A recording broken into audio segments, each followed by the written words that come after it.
they understand that this particular approach is highly inefficient.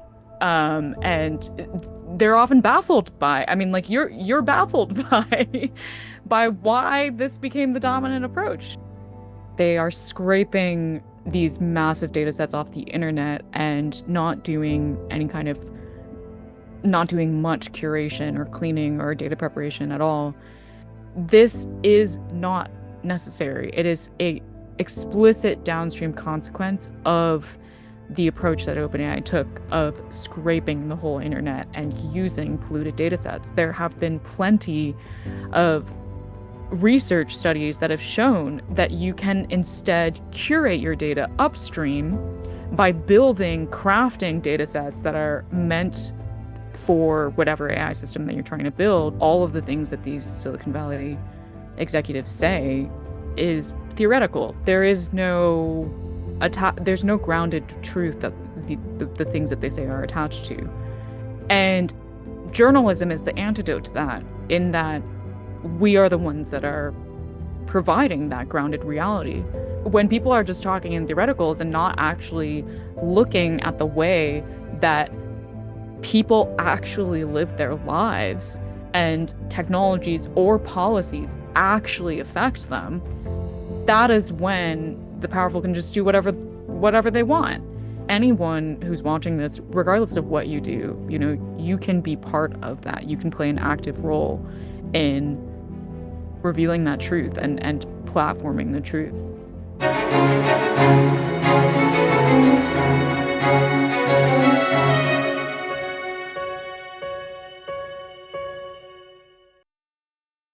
Karen Hao, lovely to have you here. Thank you so much for having me. So, you're the author of Empire of AI. I've listened to the book myself, thoroughly enjoyed it, and I was fascinated by a number of the topics that you have put forth. And I think it's very important that the world gets to hear some of these key points, because there tends to be a narrative on one side, which is maybe 90% of the noise, so to speak, with a particular viewpoint, one that we personally as a technology group don't necessarily agree with. But to dive into how you came to the various conclusions and the experience which led you to those conclusions, would you like to give me a background to your journey? Yeah, so I took a very unique path, I guess you could say, into journalism, in that I studied mechanical engineering at MIT for undergrad, and I thought that I was setting myself up for a career in the tech industry. So I graduated, I moved to San Francisco, I started working for a startup in Silicon Valley, and very quickly I realized that the reason why I had gone into engineering, which was motivated by this desire to develop technologies for social change, was not in alignment with the Silicon Valley model of innovation. The incentives within that ecosystem led to profitable technologies, but not necessarily technologies that were aligned with the public benefit. And so I ended up switching into journalism to cover the tech industry and using it as an opportunity to challenge a lot of the ideas around what innovation is, what do we mean when we say progress, how do we actually realign the innovation ecosystem to tackle challenges that are inherently unprofitable, like mitigating climate change, eradicating poverty, improving healthcare and education.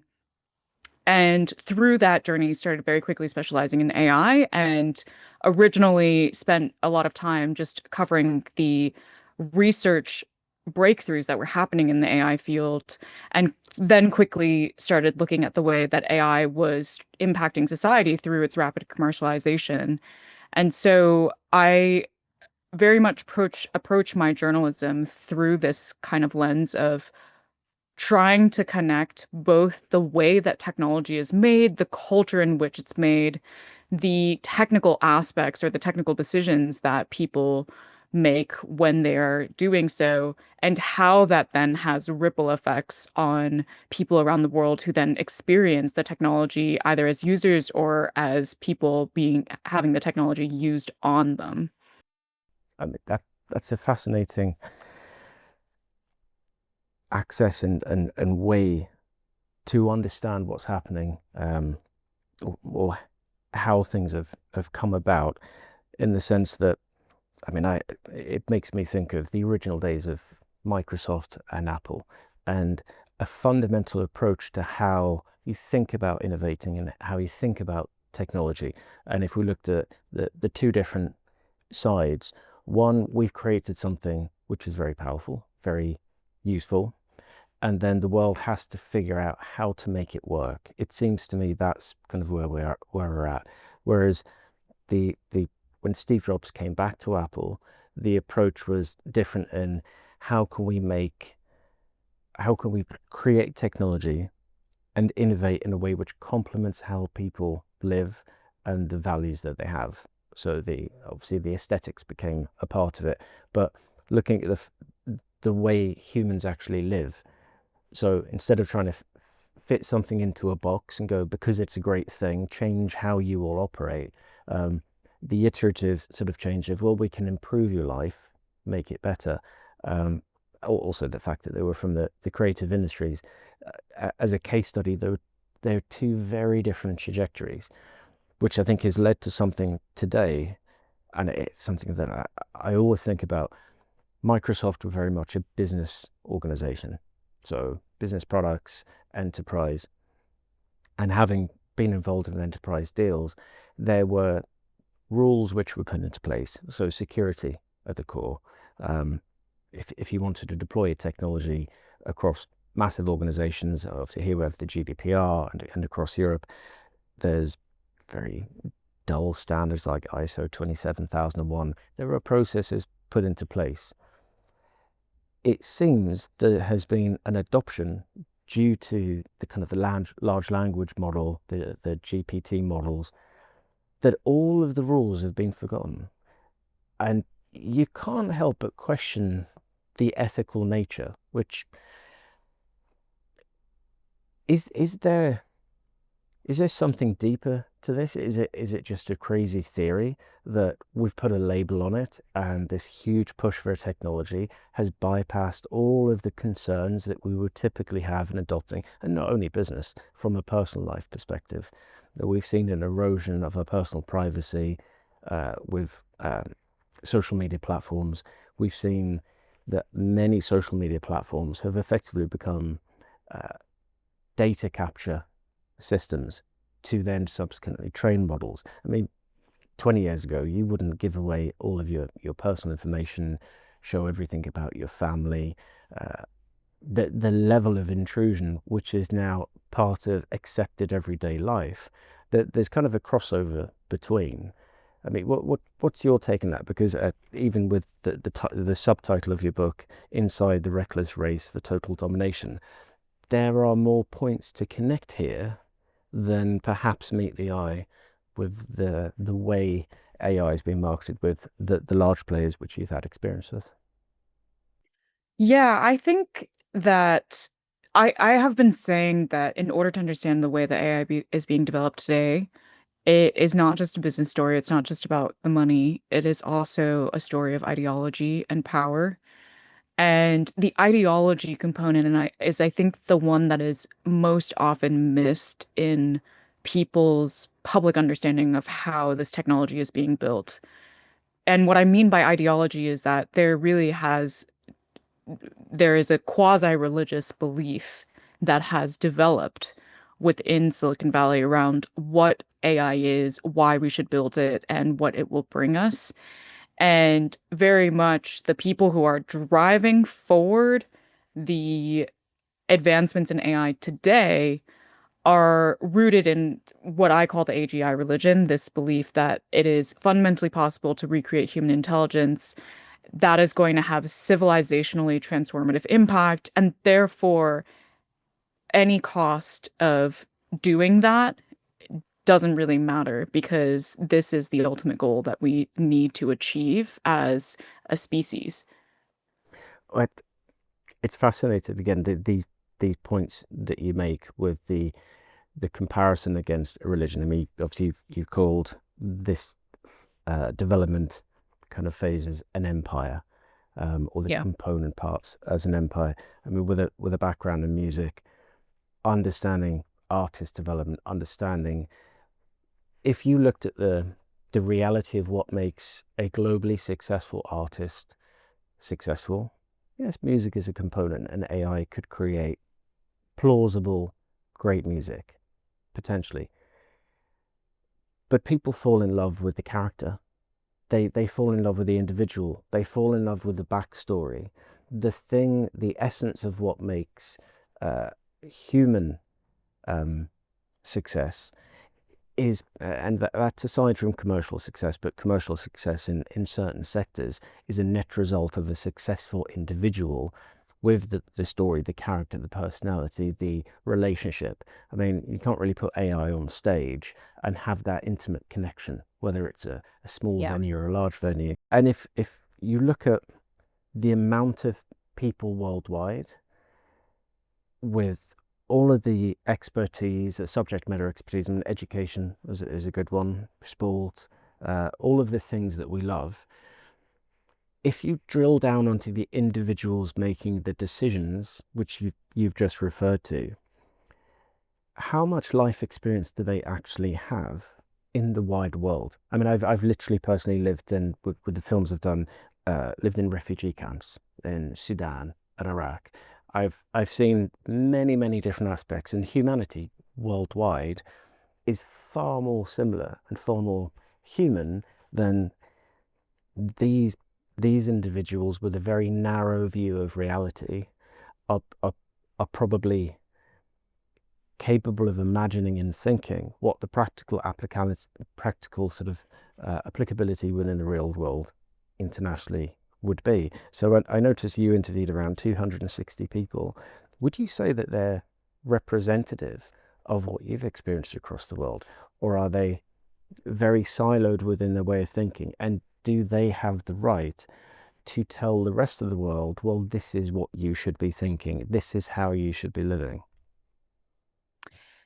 Yeah, so among the 260 people, that included also people that I interviewed in some of the places that you describe in Kenya and Chile in impoverished communities, but specifically there were over 90 people that I interviewed that were current and former employees of OpenAI or executives of OpenAI, as well as an additional 40 or so people that span different companies, other companies in Silicon Valley. And those groups of people do very much represent a homogenous and narrow worldview. Not to say that they don't have any kind of exposure to the outside world, but I do think that when you exist in San Francisco in a very cloistered environment where you are spending most of your time speaking with extremely like-minded people that have a very particular perception of what human intelligence is, what technology is, what it means to serve society, that you will inherently end up becoming blinded to the fact that the world is hugely diverse and dynamic, and there are so many different extremes in our society, and what might empower one person can really exploit another. And, when I spoke with some of these people and I would challenge them on the fact that can you articulate to me how exactly is it that the thing that you are building is going to help the most vulnerable communities in the world, the people that cannot put food on the table for their kids? They just would not be able to answer that question. They didn't have a particular idea of how that would happen. And it was clear that they hadn't really been spending much of their time thinking about it at all. And so sometimes they would explicitly say that, oh, I hadn't really thought about that. Um, so I do, yeah, I think that this is very much a product. I mean, people always talk about the San Francisco bubble or the Silicon Valley bubble. And when I was working in tech, I very much felt that as well. The longer you spend in that environment, the harder it is to actually remember that there is a world beyond this bubble and that people actually have fundamentally different values and live in fundamentally different ways from you. Well, speaking of which, uh, I understand that you've covered China's technology industry, and just to frame it, again, many of the people, and the reason that we do this podcast is to unearth different viewpoints, different perspectives, intentionally uh, look at not so much artificial intelligence, which I think we could agree is a bit of a misnomer term. It's just a label stuck onto it. But to dive under the detail, but look at what is the human impact? What does it mean to a child which doesn't have access to education because of their socioeconomic circumstances? How could technology under the umbrella of multimodal AI actually help them, millions across the world? From a sports perspective, how can someone get access to understand how to get elite performance? I mean, we even had a senior British Special Forces guy, and he was talking about, well, actually, elite performance and the mentality of becoming a Special Forces soldier is mental, it's willpower. They're just people that have honed their ability to focus and have the discipline from a physical perspective. Of course, a lot of this can be mapped into AI to take issues of scale and provide access to ways of thinking but it's always the individual sort of at the core. But again, Professor Yuzi Song, he's from China, so he often gives us a viewpoint to the cultural differences. So if we're looking at DeepSeek, for example, the weightings, the cultural embedded nature of probably what that's trained on, as opposed to the American cultural embeddings and interpretations. How different does that kind of impact have on the rate of development, how AI is deemed within society, and does it change how they approach innovation in China versus the US? Yeah, I think one thing that I'm sort of getting from your question is there's a sort of a underlying critique that I very much agree with, which is that so much of the way that AI is being developed today with these really large scale AI models assumes a homogeny of the world and this idea that you can have a one size fits all solution that applies to every single population in the world. And I completely disagree with that. There literally so much diversity in the world that it doesn't make sense to do that. And this is one of the aspects of how you start to see an imperial logic powering the quest for these AI models that aspire to be general purpose and are meant to be deployed across large swaths of the population. I think the second part of your question was sort of like how do these cultural differences between different communities also lead to different ways of looking at technology and the role that technology should play in society? And I think within China and the US, there actually is quite a similar relationship to technology in the sense that people really naturally believe that people are predisposed to believe that technology is a sign of progress, that technical advancement somehow will also lead to social progress. This is something that I don't agree with. You know, we've seen plenty of technical advancements lead to a reversal in social progress, but I think both countries have had a history where they have a lot of evidence to show that generally, as technology has improved, the quality of life has improved. And in China in particular, there is a really deep-seated belief around this because the economy and the country's conditions improved so dramatically, so quickly. That said, I think in the US, because there was more technology, the US advanced technologically earlier than China. And so you see that the American population start to become they're sort of later in the cycle of technology development and adoption where they are developing more skepticism now around is every technology truly actually making our lives better? And I think within China, they're still earlier in that cycle where the average person in the population still thinks that technology equals good, technology equals progress. But we are also starting to see the beginnings of people feeling skeptical about certain aspects of their relationship with technology. In both countries, there is this addiction to social media and a very widespread conversation around whether or not that's healthy for adults and children alike. And there is a conversation around whether or not we actually should be imbuing every kind of technology into the classroom to improve kids' education. Is it actually improving their education, or is it actually leading to an underinvestment from teachers into having that human to human connection with the child? And so, yeah, we have seen different technology emerge from these different philosophies, in the sense that China is just more pragmatic. It has approached technology in a more pragmatic aspect where it is much more about just developing products and services that are going to continue being adopted by users and getting market feedback on what is going to be the most assistive to different populations. Whereas I think in the US, we have now entered a realm kind of connected to what we were saying before, where technology is being developed for technology's sake now, and there's a disconnect between what are we actually doing this for and why, and do people even want this? Well, there's also huge risks, which, if you consider publicly in the public consciousness, we're probably 18 months, 2 years in. So we'll park that as a concept and then look at historically thousands of years.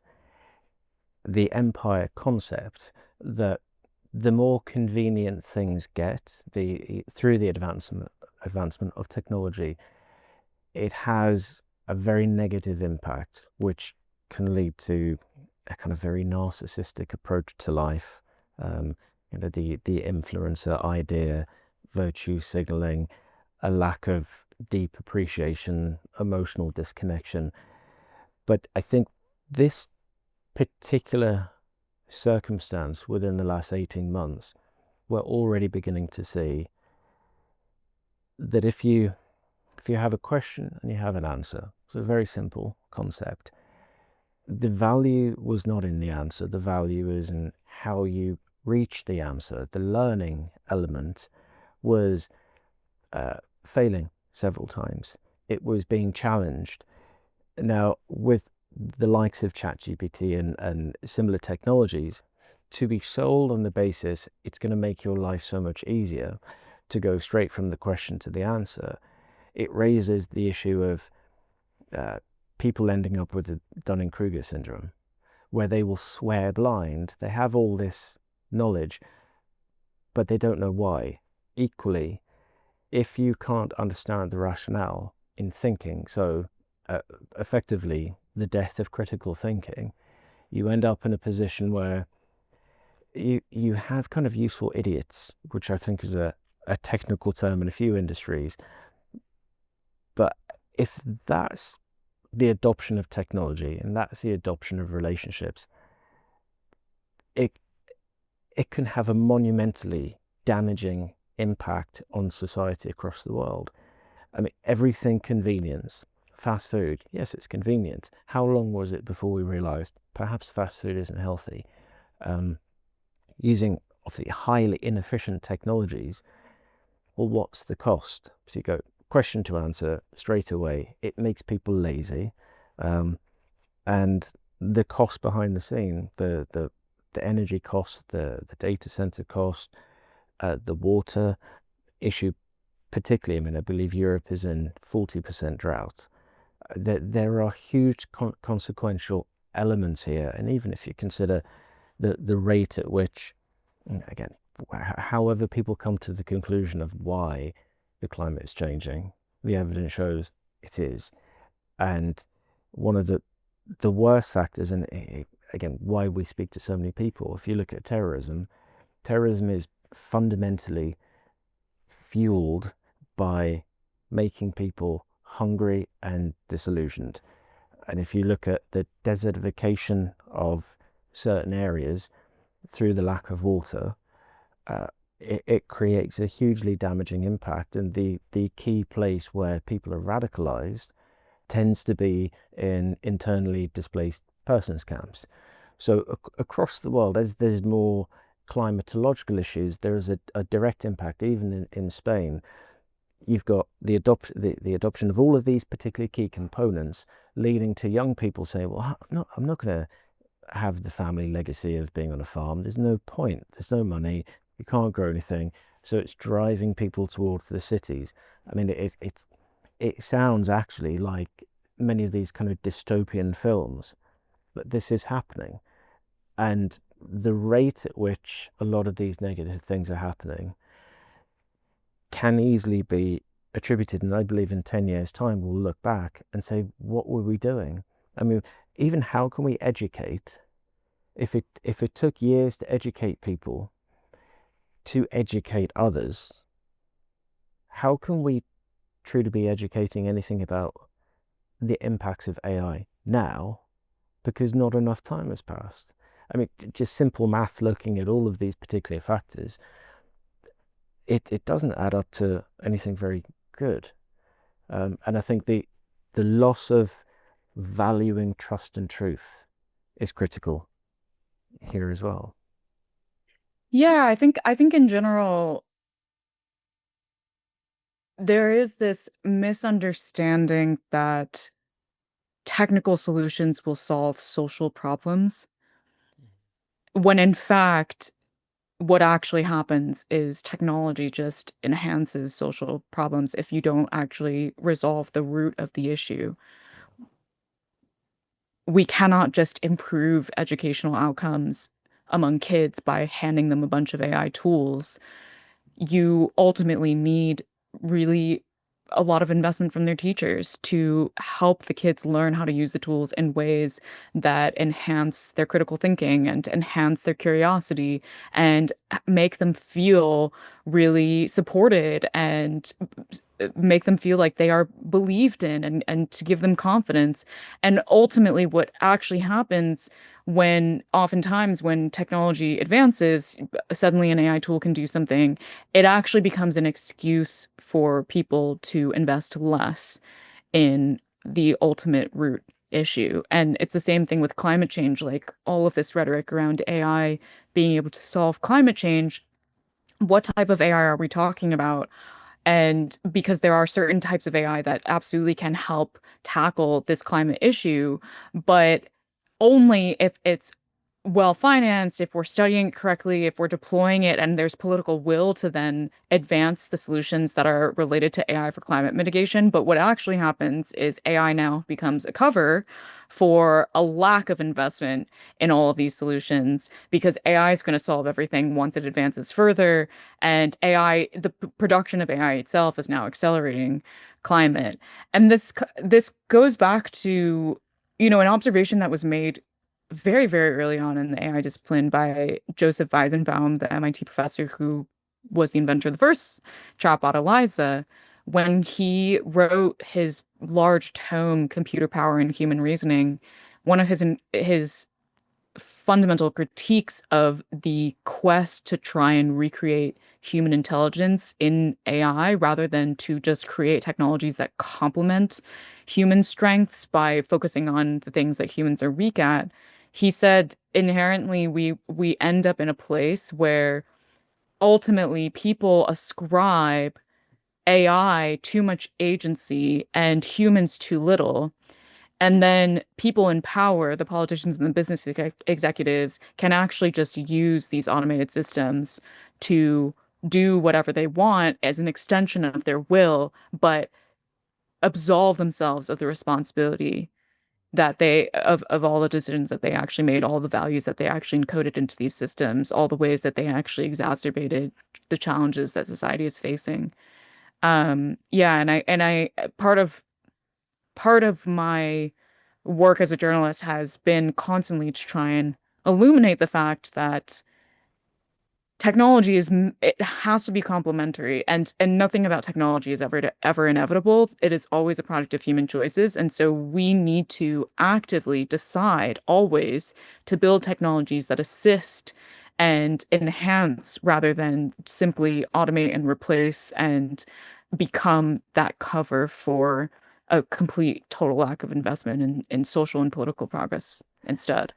And there does seem to be parallels with, for example, the economic crash with the subprime mortgage situation, in the sense that if we look at empirical and subjective, and I'd love to get a little bit technical, but I like to be able to communicate to the audience in simple terms, but then we do have some highly specialist, experienced um, audience members.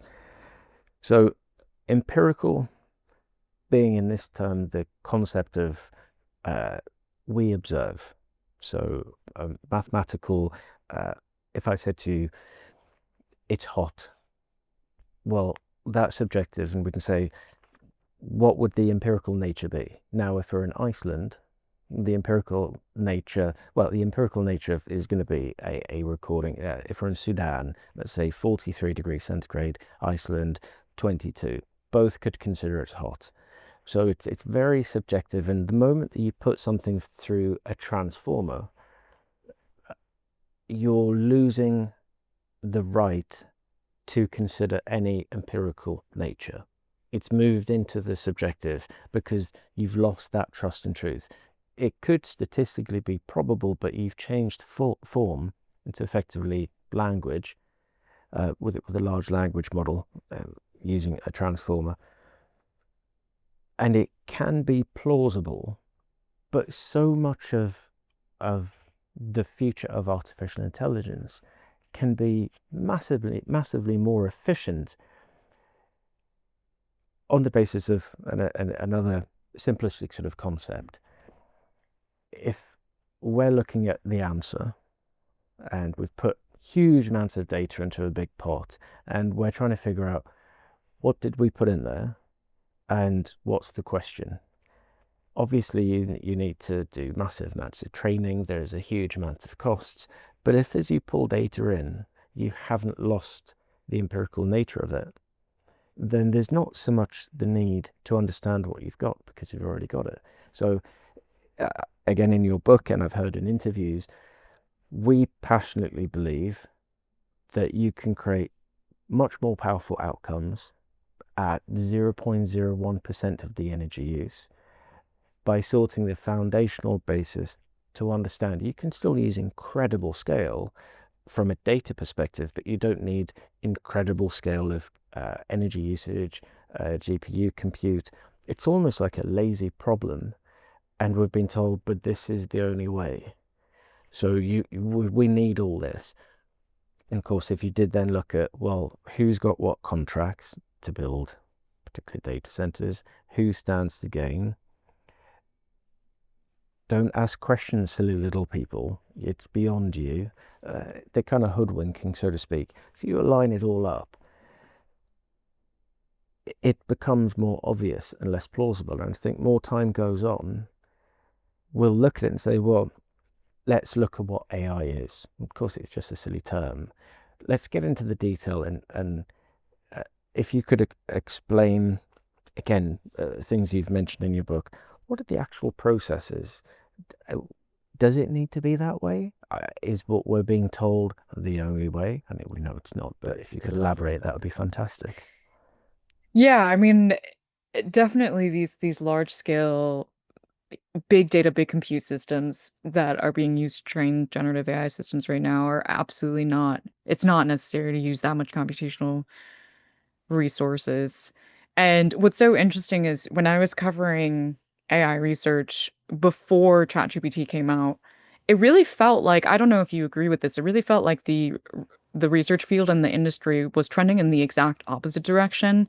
There was this whole trend around tiny AI, tiny data, tiny compute, and there was all this exciting research around how do we actually train systems, maybe even just on a mobile device that small of a scale, and see how powerful of a system we can actually get out of that little bit of compute. And all of that went out the window when OpenAI released GPT-3 before ChatGPT because they suddenly decided to train GPT-3 on a 10,000 computer chip supercomputer, one of the largest supercomputers that had been built at that point. And I think that for people within the industry who have been doing AI for a long time, whenever I talk with people that have been in the game for a decade or multiple decades, they understand that this particular approach is highly inefficient. And they're often baffled by, I mean, like you're baffled by why this became the dominant approach.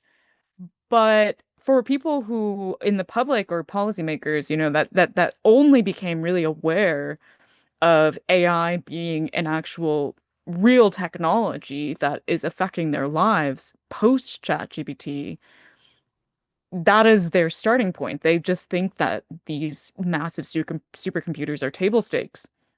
And it's really, I mean, it's a huge disservice for ultimately what I think are much more innovative approaches for building AI systems that are actually going to be beneficial in many different sectors and in different contexts, because this large scale compute approach is sucking up all of the resources. It's sucking up all the financial resources, all of the energy resources, all of the computer chips, such that none of the other types of AI systems are being as invested in and are actually being explored.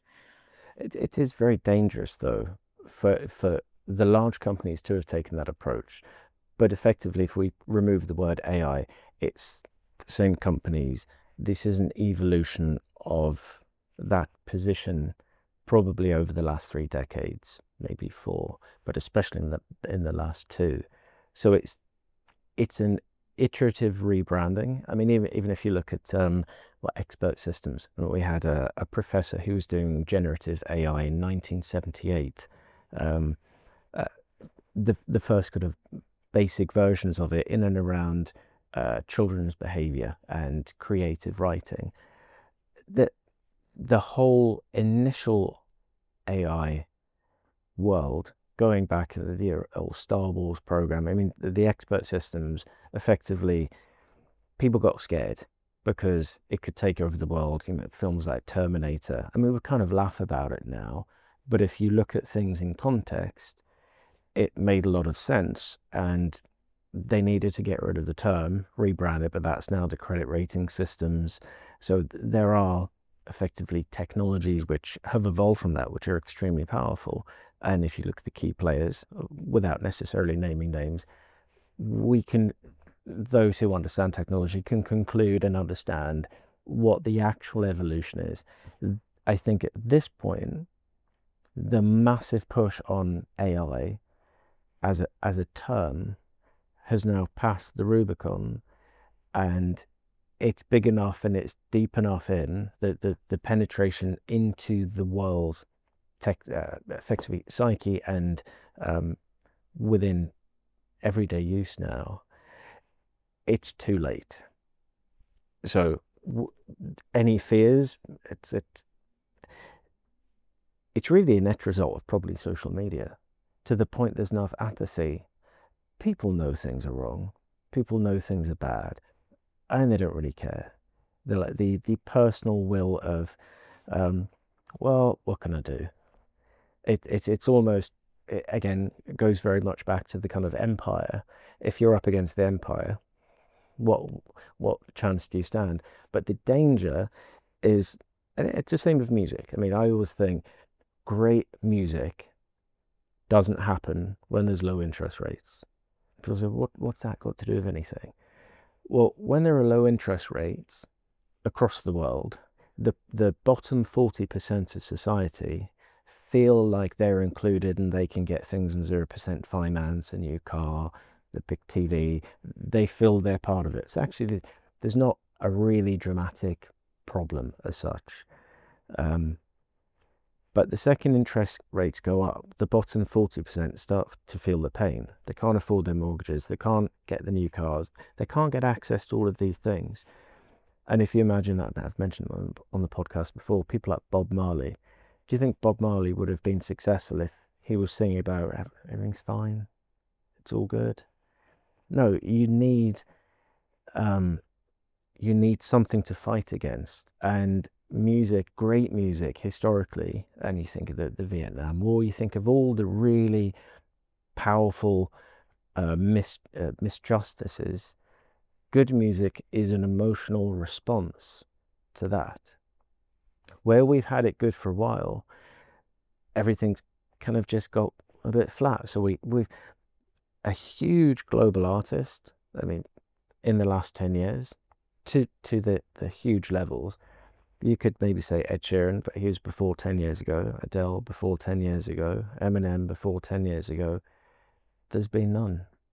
But I think that's going to change, and that's reflective across society, where the more dominance the empire of AI approach will have.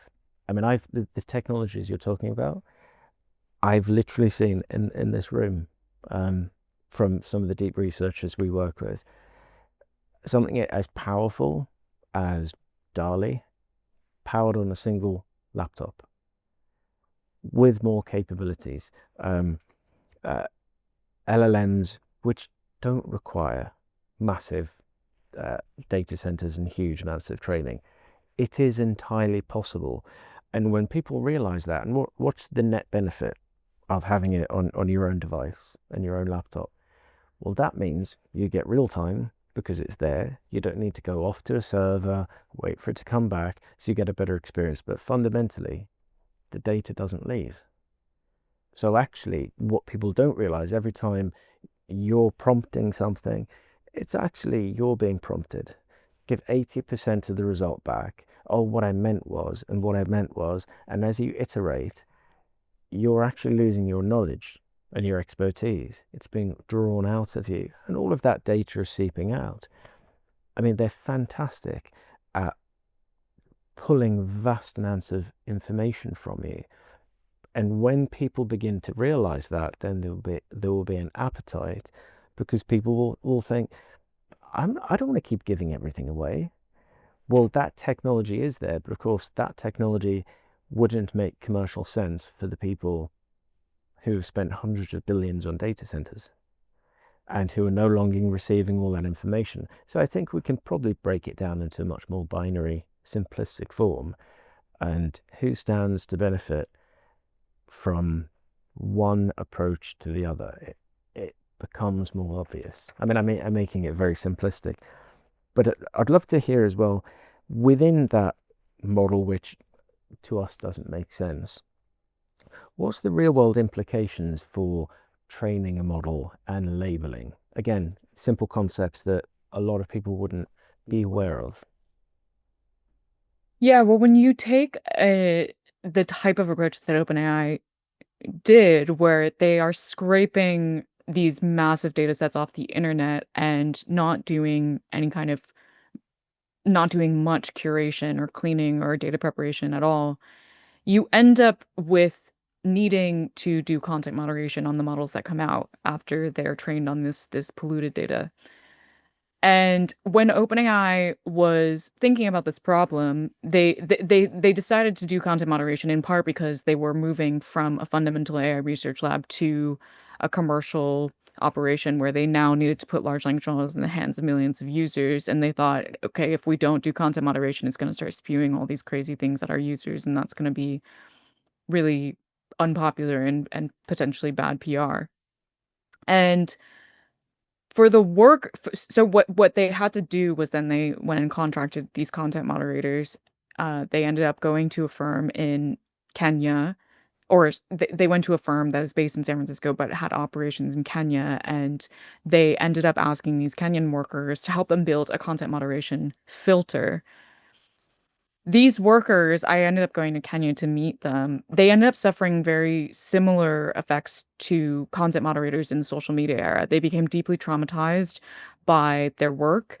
What they had to do was read through reams of the worst text on the internet and put it into these detailed taxonomies of, is this sexual content? Is this violent content, is this hate speech, harassment, is this sexual content that involves abuse, and does that abuse involve children? And the reason was because OpenAI was then creating this content moderation filter that had all of these different toggles for each of these types of content. So when they gave clients access to their API, clients could choose whether to toggle different filters on or off. And these workers, it wasn't just them individually that ended up breaking down from being exposed to all of this toxicity. It was their families and their communities that were affected as well. So I talk about the experience of this one worker in particular, Mo Fatou in my book, who he was on the sexual content team and was being exposed to just all of this child sexual abuse text, and his personality totally changed. He was originally very extroverted. He no longer could come home and play with his stepdaughter because her presence would make him seize up and feel really anxious from all of the memories of what he had seen during that day. He stopped being really engaged with his wife, and he also couldn't explain to them why this was happening because he didn't know how to say to them that his job involved reading sex content all day. That doesn't sound like a real job. ChatGPT hadn't come out yet, and there was no conception of what that meant. And it, in fact, sounded like a very shameful job. And so over time, his wife became more and more disillusioned about what was going on with the man that she married, and she started questioning their marriage. And so one day she asks, I would like fish for dinner. He goes out to the store, buys three fish, one for him, one for her, one for the stepdaughter. And by the time he comes back, all their bags are packed and they're gone. And she just sends him a text, I don't understand the man you've become anymore. We're never coming back. And this is I really try to hammer home in the book that this is not necessary. It is a explicit downstream consequence of the approach that OpenAI took of scraping the whole internet and using polluted data sets. There have been plenty of research studies that have shown that you can instead curate your data upstream by crafting data sets that are meant for whatever AI system that you're trying to build, such that you completely skip over the content moderation process entirely. And not only do you skip over the content moderation process, your AI model is far more controllable. You understand its behaviors a lot better. And you do not need as much computational resources to train these systems because you are automatically already using a far more efficient set of resources to develop the same capabilities. I mean, that's exactly why, I mean, the last 10 years we've been on the journey, and with the various concurrent live led, I mean, from the content moderation side, one of the films that we shot was under very horrific circumstances in Afghanistan. And when it came to editing the film, it was an ethical responsibility not to show people, including dying, in the worst moment of their life. And you tend, I mean, the moment you've kind of been part of impacted by a huge bomb, this particular one was a two-story crater, I think killed 190 something people and 500 horrifically injured. And we're in the thick of that. And people have lost parts of arms and legs, and obviously the surgeons have to cut off the clothing, people with bullet wounds and other things. It was absolutely horrific. And we cut most of that out because it's just unethical. But watching our staff work on just assessing what footage had been shot, you wouldn't wish that on anyone. And I wouldn't want to shoot that type of thing again, because it's even from simple human perspective. I mean, that was one small thing, never mind doing it as a full-time job. But a lot of what we have done has been in around data, let's call it intelligence. Intelligence being quantified data where you understand where it's from, you're assessing in order to protect, this is primarily in the US, millions of people against threats or risks. It could be hurricanes, tornadoes, active shooters, terrorist attacks, and understanding. And you need to make and allow people to make critical decisions. So you can't just take a load of rubbish. You need to have trusted data. And over the last decade, that's been our path to creating what we call the large geotemporal model, which is, again, the basis of what you said there. So if you understand the information coming in and you know where it's come from and it's legal and it's legitimate, all those other subsequent issues don't exist. But it takes a lot of work to do all that work up front. And it seems that that's at odds with effectively like a term people use, the AI arms race, where, well, if you've got it, I need to have it, and if they've got it, I need to have it. So all these steps are being skipped and creating immense technical debt, or just avoiding it completely. So I can see why, and again, it's this empire of AI concept where fear is being effectively weaponized and used to rationalize excuses or rationalize reasoning for just bypassing all of that. And in the wake of that, what you've just described in Kenya, that these are human beings. There is nothing ethical about that, and it is completely avoidable. I mean, I think that's a fascinating insight. But from there, Sam Altman is a central figure in your book. Ultimately, you could look at any particular country or company and say top down, rather than bottom up. The culture, the what's important, where the value sets are. Could you give us some insight into what is incredible sort of access and experience with him as an individual, as the leader of arguably the largest AI company in the modern era? Yeah, so Altman is very much he's a product of Silicon Valley. His career was spent entirely in the Valley. He first was the founder of another startup called Looped that was essentially a competitor to Foursquare, a mobile-based social media company that predated Foursquare actually, but ended up not doing very well. He then became the president of Y Combinator, most prestigious startup accelerator in the Valley, and then he became the CEO of OpenAI, and he was also the co-founder of the company. So he came up with the idea when he was the president of YC. And it's important to understand this part of his background because he his personality is one that was both shaped by Silicon Valley and also one that succeeds in the Valley. So his greatest skill is that he's really good at telling stories about the future, which in the Valley is the most important skill really for getting to the top. And because of his ability to not just tell stories, but also understand human psychology very well, he is really good at two things. One, fundraising a lot of money, and two, persuading people to join him on a particular quest, recruiting talent towards that quest. And so he is effectively very good at consolidating a lot of resources to build the vision of the future that he has. He's also a very polarizing figure in that he is seen by some people as the greatest technology leader of our generation, akin to Steve Jobs of this era, and seen by others as a manipulator, a liar, an abuser.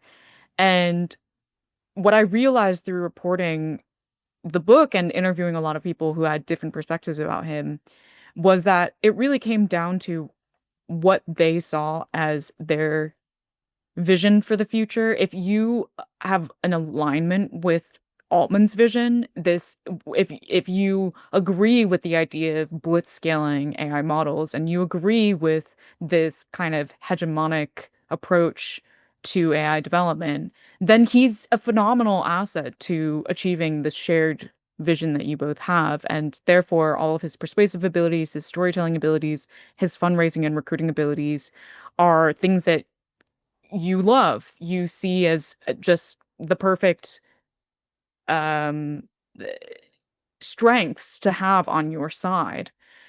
But if you have a totally different vision of the future, then he becomes the greatest threat because then his persuasive abilities are successfully taking resources away from the vision of the future that you want. And potentially his persuasive abilities are even leading you to assist or aid in a future that you ultimately don't believe in. So a lot of people end up leaving a relationship with Altman, whether leaving an employee of one of his companies or other relationships, feeling like they were somehow used by him to achieve something that was antithetical to their own values and what they actually wanted. So you can see a lot of this particular personality within OpenAI and its approach to the world, the Silicon Valley mindset of blitzscaling, the idea of dominating a market and building a monopoly, the idea of winner takes all or winner takes most, and you have to aggressively race to be number one. And also the fact that OpenAI has constantly shifted what it's done and the story that it's told based on what is convenient of the moment. So originally it started as a nonprofit. Now it's a nonprofit with a for-profit nested within it, but arguably it's basically just the most capitalistic organization that has ever been seen in the tech industry's history, with currently a $300 billion valuation and having just raised 40 billion, which is the largest private fundraising round in Silicon Valley. And that kind of constant ability of OpenAI to just shapeshift based on what plays well with the media, what plays well with the public, with policymakers, what is needed to raise capital or maneuver to the next step, is quite in alignment with the way that people describe how Altman operates. And interestingly, people have also pointed out to me recently, as I've been on book tour, that you could argue that ChatGPT is also very much a manifestation of the way that people describe Altman as well. ChatGPT is a system that will say different things to different people based on what they want to hear. And it is quite a striking parallel that that is exactly how people describe the man himself. If there's a value put on the plan of a company, let's say a mission. So every company tends to sort of have that at the beginning. With OpenAI, it seems it's not aligned in necessarily the product, because I hear AGI is coming, it's going to take over. It's all these fear tactics, and then this malleable thing which hallucinates. You could argue, I mean, look, we had lawyers on here, intellectual property lawyers. One in particular, I said, well, are they using potentially illegally sourced material? And he said to me, let me just stop you there. As a fact, and they can sue me if they like, as in the lawyer, he's a lawyer, said, it is categoric. They are using illegally sourced material, stolen intellectual property, and huge amounts of laws have been broken, knowingly so. And a lot of the very large companies involved in this space have probably done that. So at every single point of the way, it's more than arguable that there's a lack of trust and a lack of ethics, yet we're supposed to believe this is the solution. And as you said, it'll tell you what you want to hear. I'd rather be told the truth. I'd rather be told something honest. And this is where I think there's a big problem with the adoption of this in the enterprise market, as in also healthcare, in finance. I mean, can you imagine if your bank balance was interpretive based upon how you asked the question, how much is in your bank balance? I feel it's £100 today. Let me ask it differently. You've got 10 million today. And of course, when you use your Visa card, it may or may not work depending on how it's phrased. I mean, that's an over elaborated version.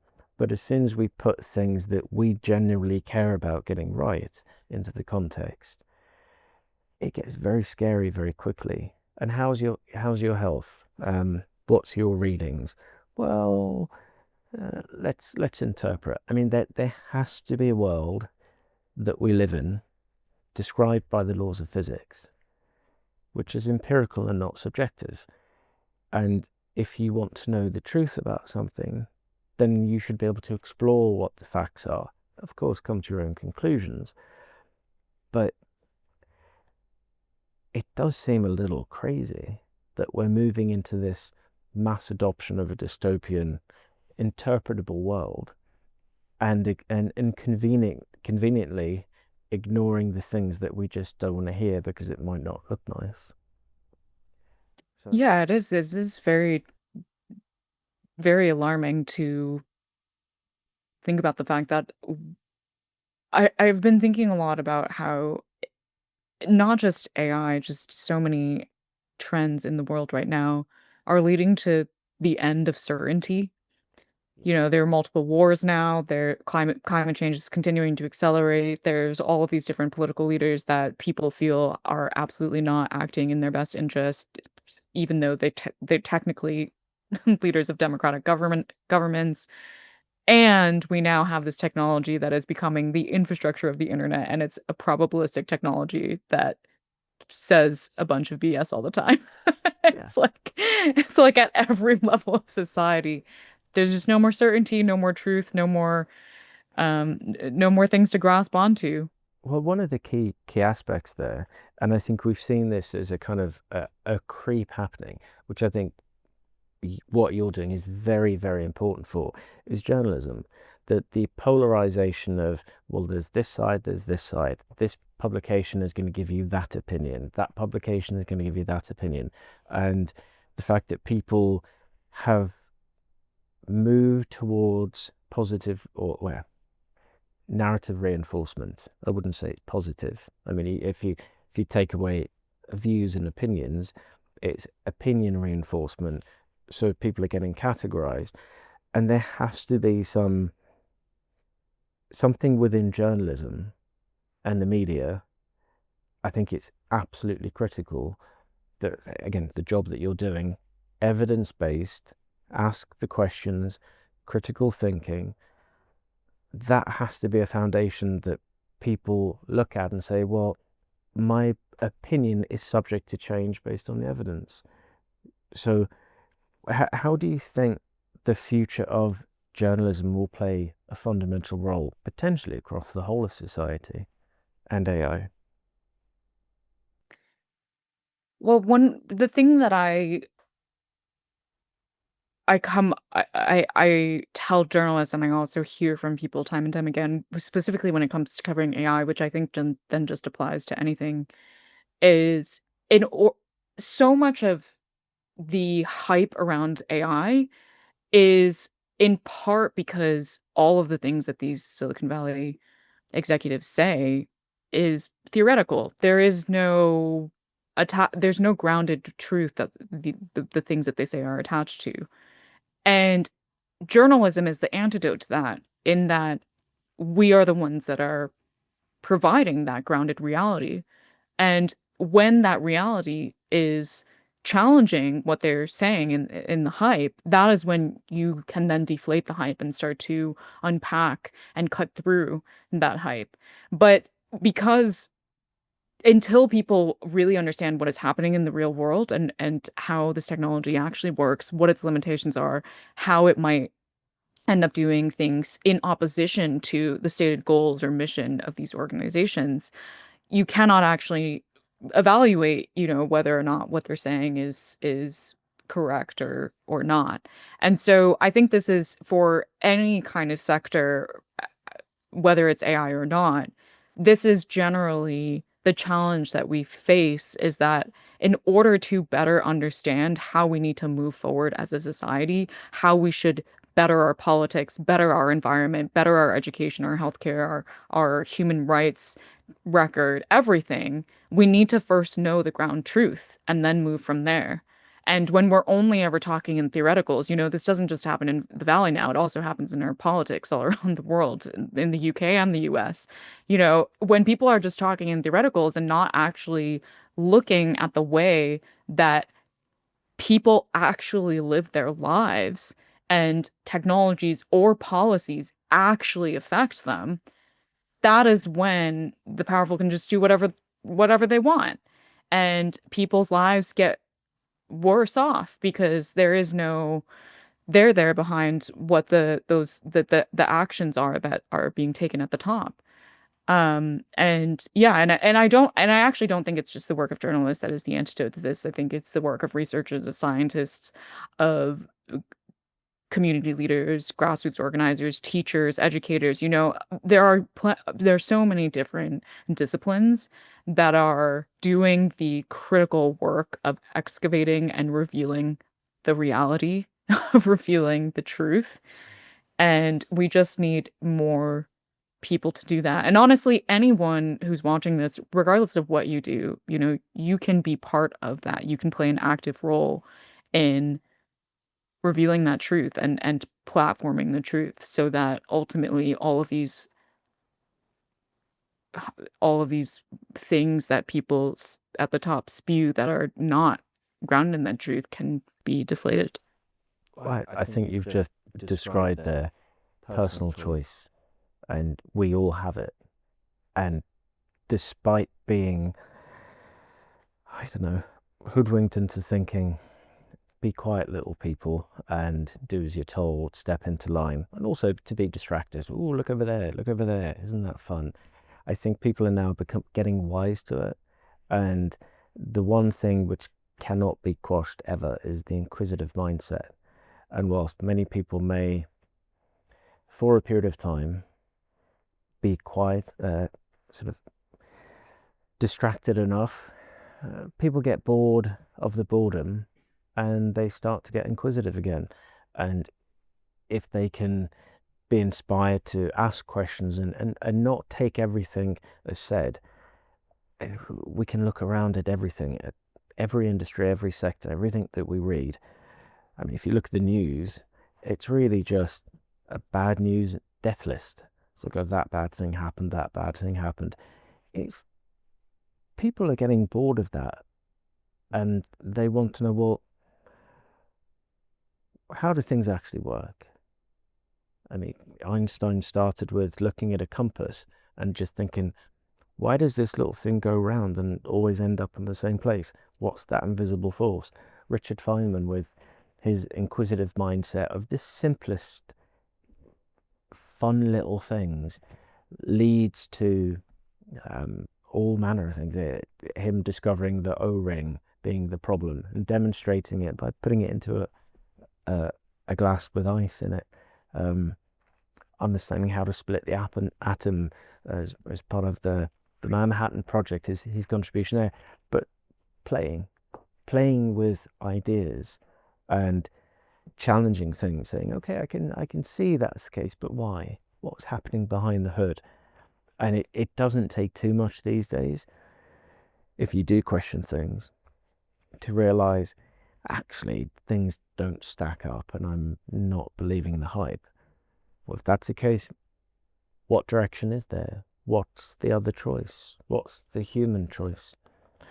Well, I think on that note, I would advise any human watching this to read your book, and that is a perfect place to begin to open one's mind and discover a very powerful way of thinking. And I think what you're doing is a fantastic job, and the more people like you, then that will contribute to a better direction for the world in many, many factors. Thank you so much. Excellent. It's been a pleasure. Karen Hao.